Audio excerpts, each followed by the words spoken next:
ग्वालियर में सास ससुर के बीच बहू से हुई कहासुनी में बहू के भाइयों ने ससुराल में आकर सास ससुर को जमकर पीटा।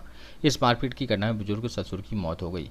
मृतक के परिजन ने उसकी लाश को सड़क पर रखकर चक्का जाम कर दिया। परिजनों ने मांग की कि आरोपियों पर हत्या का केस दर्ज किया जाए। वहीं पुलिस ने मृतक के परिजनों की शिकायत पर बहू समेत 5 लोगों पर गैर इरादतन हत्या का केस दर्ज कर बहू उसके भाई को गिरफ्तार कर लिया है। दरअसल मुरार थाना क्षेत्र की भगवती कॉलोनी निवासी नारायण उर्फ मुन्नालाल पाठक, उनकी पत्नी महादेवी पाठक का दोपहर के वक्त बहू लक्ष्मी पाठक से किसी बात को लेकर कहासुनी हो गई।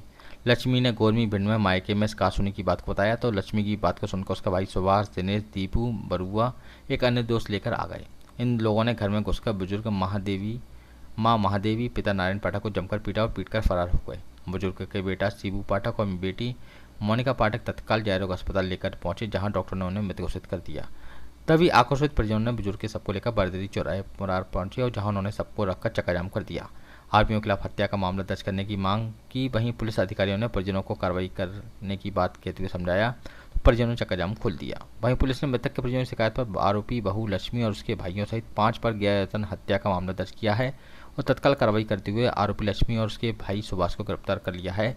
बाकी अन्य भाइयों की तलाश में पुलिस जुटी हुई है। हत्याकांड सामने आया है जिसमें पीट कर हत्या का आरोप लगाया गया। हत्या से आक्रोशित लोगों ने चक्काजाम भी किया। क्या पूरा मामला रहा? कोई गिरफ्तारी हुई? क्या घटना रही? नहीं, सीधे सीधे तो ये कोई हत्या का डायरेक्ट प्रकरण अभी परिलक्षित नहीं है। पीएम रिपोर्ट आने के बाद और स्पष्ट होगा। मुन्नालाल पाठक जो मुरार क्षेत्र में निवास करते हैं, परसों रात्रि को उनके घर में पारिवारिक क्लेश कुछ हुआ। बहू और सास और परिवार में कुछ कहासुनी हुई।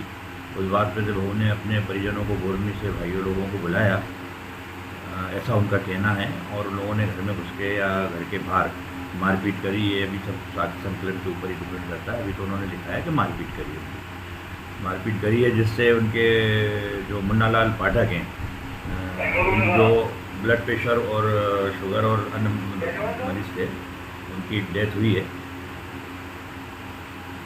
शरीर को देखने पे ऐसे ऊपर से कोई चोट परिलक्षित नहीं हुई, लेकिन फिर भी उनका पीएम जो कराया गया है, तो मोनिका पाठक की रिपोर्ट पर हमने 304 का प्रकरण पंजीबद्ध किया गया है, लक्ष्मी, बहू लक्ष्मी और उसके भाइयों के विरुद्ध।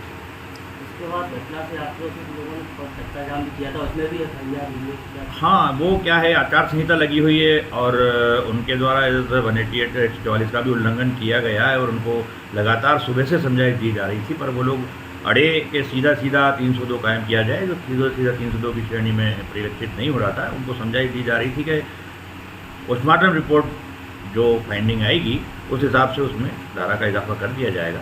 बाद में वो लोग मान गए और 304 की प्रकरण पंजीबद्ध कराने को तैयार हुए।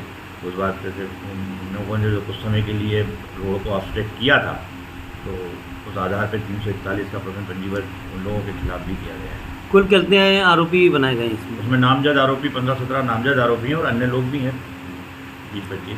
कोई आपराधिक रिकॉर्ड वगैरह है जो आरोपी? ये तो देखने पे ज्ञात होगा।